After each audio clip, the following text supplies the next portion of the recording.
ಇವಾಗ ಆಲ್ರೆಡಿ ಮಳ್ತಾ ಇದೆ. ಇನ್ನೊಂದು 2 ನಿಮಿಷ ನೀಟಾಗಿ ಬೆಂದ್ಬಿಟ್ರೆ ರಸಮ್ ರೆಡಿ ಆಯಿತು. ಇದನ್ನು ನೀವು ರೈಸ್ ಜೊತೆ ಆರಾಮಾಗಿ ಸರ್ವ್ ಮಾಡ್ಕೊಂಡು ತಿನ್ಬೋದು, ಅಥವಾ ರಸಮ್ ಕುಡಿಯೋರು ಹಾಗೇ ಕೂಡ ಕುಡಿಬೋದು. ನೋಡಿ, ಈ ಥರ ಟೇಸ್ಟ್ ಅಂತೂ ತುಂಬಾ ಚೆನ್ನಾಗಿರುತ್ತೆ. Hi, hello, welcome back to Amulya Ammu YouTube channel. ಇದರಲ್ಲಿ ನಾವು ಬೇಳೆ ಟೊಮೊಟೊ ರಸಮ್ನ ಹೇಗೆ ಮಾಡೋದು ಅಂತ ನೋಡೋಣ ಬನ್ನಿ. ಮೊದಲಿಗೆ ನನ್ನ ಚಾನಲ್ ನೋಡ್ತಿರೋರಲ್ಲಿ ಯಾರು ನನ್ನ ಚಾನಲ್ ಸಬ್ಸ್ಕ್ರೈಬ್ ಮಾಡಿಲ್ಲ, ದಯವಿಟ್ಟು ಸಬ್ಸ್ಕ್ರೈಬ್ ಮಾಡಿ ಅಂತ ಹೇಳ್ತಾ ಈ ವಿಡಿಯೋನ ಕಂಟಿನ್ಯೂ ಮಾಡ್ತಿದ್ದೀನಿ. ನಾನಿದಕ್ಕೆ 1 ಕಪ್ ಬೇಳೆ, ಅದ್ರ ಜೊತೆಗೆ ಮೈಸೂರು ಬೇಳೆನ ತೊಗೊಂಡಿದ್ದೀನಿ, ಅಂದರೆ ಮಸೂರು ದಾಲ್ ಬರುತ್ತೆ ನೋಡಿ, ಅದನ್ನು ಸ್ವಲ್ಪ ಮಿಕ್ಸ್ ಮಾಡ್ಕೊಂಡಿದ್ದೀನಿ. ಇದಕ್ಕೆ ಸ್ವಲ್ಪ ನೀರನ್ನ ಸೇರಿಸ್ತಾ ಇದ್ದೀನಿ. ಸ್ವಲ್ಪ ನೀರು ಥರ ಇದ್ದರೆ ರಸಮ್ ಚೆನ್ನಾಗಿರುತ್ತೆ ಟೇಸ್ಟಿಯಾಗಿ. ಸೊ ದಟ್ ಅದರಿಂದ ಸ್ವಲ್ಪ ನೀರನ್ನ ಹಾಕ್ತಾಯಿದ್ದೀನಿ, ಸ್ವಲ್ಪ ಜಾಸ್ತಿ ನೀರನ್ನ ಆ್ಯಡ್ ಮಾಡ್ತಾಯಿದ್ದೀನಿ. ಹಾಗೆ ನಮ್ಮ ಮನೆಯಲ್ಲಿ ಸಾಂಬಾರು ಆನಿಯನ್ ಇತ್ತು, ಸೊ ಅದರಿಂದ ಅದನ್ನು ಸ್ವಲ್ಪ 1 ಬೌಲ್ ಸಾಂಬಾರು ಆನಿಯನ್ನ ಆ್ಯಡ್ ಮಾಡ್ತಿದ್ದೀನಿ. ಇದ್ದರೆ ಹಾಕೊಬೋದು ನೀವು, ಇಲ್ಲ ಅಂತಂದರೆ ನಾರ್ಮಲ್ ಈರುಳ್ಳಿ ಬರುತ್ತೆ ನೋಡಿ, ಅದನ್ನೇ ಹಾಕಿ ರಸಮ್ ಮಾಡ್ಬೋದು. ರಸಮ್ಗೆ ಸಾಂಬಾರು ಆನಿಯನ್ ಇದ್ದರೆ ತುಂಬಾ ಚೆನ್ನಾಗಿರುತ್ತೆ. ಈರುಳ್ಳಿ ಹಾಕಿದ ನಂತರ ಸ್ವಲ್ಪ ಬೆಳ್ಳುಳ್ಳಿನ ಆ್ಯಡ್ ಮಾಡ್ತಿದ್ದೀನಿ. ಬೆಳ್ಳುಳ್ಳಿ ಮಧ್ಯದಲ್ಲಿ ಸಿಗೋದ್ರಿಂದ ಪೀಸಸ್ಸು ತಿಂತಿದ್ರೆ ತುಂಬಾ ಟೇಸ್ಟಿ ಅನಿಸುತ್ತೆ ರಸಮ್ಮು, ಅದರಿಂದ. ಹಾಗೆ ಜೊತೆಗೆ 2 ಮೆಣಸಿನ್ಕಾಯಿನ ಚಾಪ್ ಮಾಡಿ ಇದರೊಳಗಡೆಗೆ ಸೇರಿಸ್ತಿದ್ದೀನಿ. ಮೆಣಸಿನ್ಕಾಯಿ ಆ್ಯಡ್ ಮಾಡಿದ ನಂತರ ಚಾಪ್ ಮಾಡಿ ಇಟ್ಕೊಂಡಿರುವಂತಹ 2 ರಿಂದ 3 ಟೊಮೊಟೊನ ಇದಕ್ಕೆ ಸೇರಿಸ್ತಾ ಇದ್ದೀನಿ. ಸ್ವಲ್ಪ ಟೊಮೊಟೊ ಜಾಸ್ತಿನೇ ಹಾಕ್ಕೊಳ್ಳಿ. ಇಫ್ ಇನ್ ಕೇಸ್ ನೀವು ಹುಳಿ ಏನಾದರೂ ಲೈಕ್ ಮಾಡ್ತೀರಾ ಅಂತ ಹೇಳಿದ್ರೆ 3 ರಿಂದ 4 ಹಾಕೊಬೋದು. ಟೊಮೊಟೊ ಆ್ಯಡ್ ಮಾಡಿದ ನಂತರ ಸ್ವಲ್ಪ ಚಿಟಿಕೆ ಅರಿಶಿನ ಸೇರಿಸಿ ಲಿಡ್ಡಿಂದ ಕ್ಲೋಸ್ ಮಾಡಿ.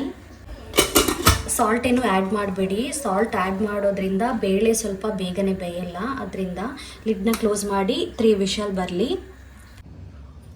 ನೋಡಿ, ನನ್ನ 3 ವಿಷಲ್ಸ್ ಬಂದಿದೆ. ಇವಾಗ ಮಸ್ಕೊತಾ ಇದ್ದೀನಿ ಬೇಳೆ ಮತ್ತು ಟೊಮೊಟೊ ಈರುಳ್ಳಿ ಎಲ್ಲನೂ ನೀಟಾಗಿ. ಈ ಥರ ಮೊಸರು ಕಡಿತಾರಲ್ಲ ನೋಡಿ, ಆ ಥರ ಕಡ್ಕೊಳ್ಳಿ. ಬೇಳೆ ಈ ಥರ ನೀರು ಜೊತೆ ನೀಟಾಗಿ ಮಿಕ್ಸ್ ಆದರೆ ತುಂಬಾ ರುಚಿ ಇರುತ್ತೆ ಸಾಂಬಾರು. ಅದರಿಂದ ನೀವು ಗಟ್ಟಿಗೆ ಇದ್ದರೆ ಬೇಳೆ ಅಷ್ಟು ರುಚಿ ಕೊಡಲ್ಲ ಸಾಂಬಾರು. ಈ ಥರ ಕಡ್ಕೊಳ್ಳೋದ್ರಿಂದ ತುಂಬಾ ರುಚಿ ಇರುತ್ತೆ ಸಾಂಬಾರು. ನೋಡಿ, ಈ ಥರ ನೀಟಾಗಿ ಮಸ್ಕೊಂಡಿದ್ದೀನಿ ಬೇಳೆ ಮತ್ತು ಟೊಮೊಟೊ ಈರುಳ್ಳಿ ಎಲ್ಲನೂ. ಈಗ ಎತ್ತಿಟ್ಕೊಂಡು ಸ್ವಲ್ಪ ಮೆಣಸು ಎಲ್ಲನೂ ಫ್ರೈ ಮಾಡ್ಕೊಳ್ಳೋಣ.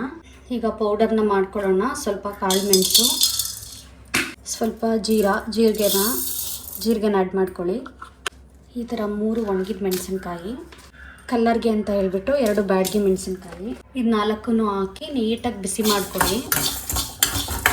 ಬನ್ನಿ ಇವಾಗ ರುಬ್ಕೊಳ್ಳೋಣ. ನೋಡಿ, ಈ ಥರ ಸಣ್ಣದಾಗಿ ಗ್ರೈಂಡ್ ಮಾಡ್ಕೊಂಡಿದ್ದೀನಿ. ಈಗ ಒಗ್ಗರಣೆಗೆಲ್ಲ ರೆಡಿ ಮಾಡ್ಕೊಳ್ಳೋಣ.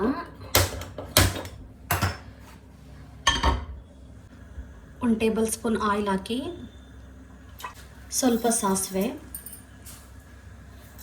ಒಂದು ಅರ್ಧ ಸ್ಪೂನ್ ಜೀರಿಗೆ, ಒಂದು ಸ್ವಲ್ಪ ಬೆಳ್ಳುಳ್ಳಿ, ಒಂದು ಸ್ವಲ್ಪ ಕರಿ ಲೀಫು. ನಾನು ಸ್ವಲ್ಪ ಇಲ್ಲಿ ಜಾಸ್ತಿ ಹಾಕ್ತಿದ್ದೀನಿ. ನಮಗೆ ರಸಮ್ಮಲ್ಲಿ ಕರಿ ಲೀಫ್ ತಿಂತಿದ್ರೆ ಚೆನ್ನಾಗಿರುತ್ತೆ, ಅದರಿಂದ ನಿಮಗೆ ಎಷ್ಟು ಬೇಕೋ ಅಷ್ಟು ಹಾಕೊಬೋದು ನೀವು. ಅದಾದ ನಂತರ ಒಂದು ಅರ್ಧ ಚಾಪ್ ಮಾಡ್ಕೊಂಡಿರುವಂತಹ ಈರುಳ್ಳಿ. ಹಾಗೆ ಈರುಳ್ಳಿ ಹಾಕೋ ಮುಂಚೆ ಒಂದು ಒಣಮೆಣಸಿನ್ಕಾಯಿನ ಮುರಿದು ಹಾಕೊಳ್ಳಿ. ನಾನಿಲ್ಲಿ ಮರ್ತಿದ್ದೆ, ಸೊ ದಟ್ ಅದರಿಂದ ಇವಾಗ ಆ್ಯಡ್ ಮಾಡ್ತಾ ಇದ್ದೀನಿ. ಸ್ವಲ್ಪ ಈರುಳ್ಳಿ ಎಲ್ಲ ಫ್ರೈ ಆಯಿತು. ಇವಾಗ ಇದಕ್ಕೆ ಬೇಯಿಸ್ಕೊಂಡಿರುವಂತಹ ಬೇಳೆಕಟ್ಟನ್ನ ಇದಕ್ಕೆ ಸೇರಿಸೋಣ.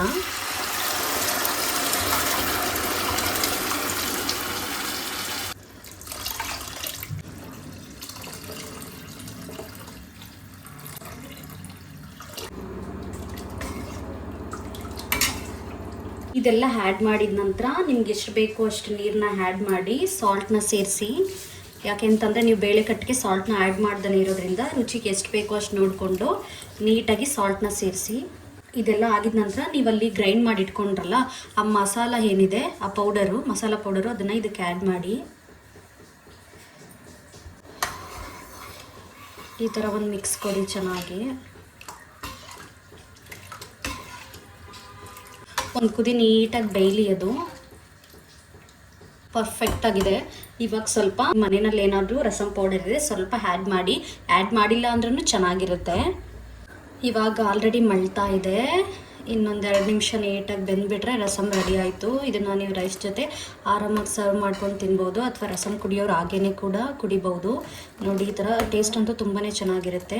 ಸೊ ಈ ರಸಮ್ ರೆಸಿಪಿ ನಿಮಗೆ ಇಷ್ಟ ಆಯಿತು ಅಂತ ಹೇಳಿದ್ರೆ ಲೈಕ್ ಮಾಡಿ, ಶೇರ್ ಮಾಡಿ, ಕಮೆಂಟ್ ಮಾಡಿ ಅಂತ ಹೇಳ್ತಾ ಇದೇ ಥರದ ನನ್ನ ಕುಕಿಂಗ್ ಬ್ಲಾಗ್ಗಾಗಿ ನನ್ನ ಚಾನಲ್ನ ಸಬ್ಸ್ಕ್ರೈಬ್ ಮಾಡಿ. ಹಾಗೆ ಮುಂದಿನ ರೆಸಿಪಿಯೊಂದಿಗೆ ಮತ್ತೊಂದು ವಿಡಿಯೋ ಒಂದಿಗೆ ಸಿಗ್ತೀನಿ. Thank you for watching. Bye.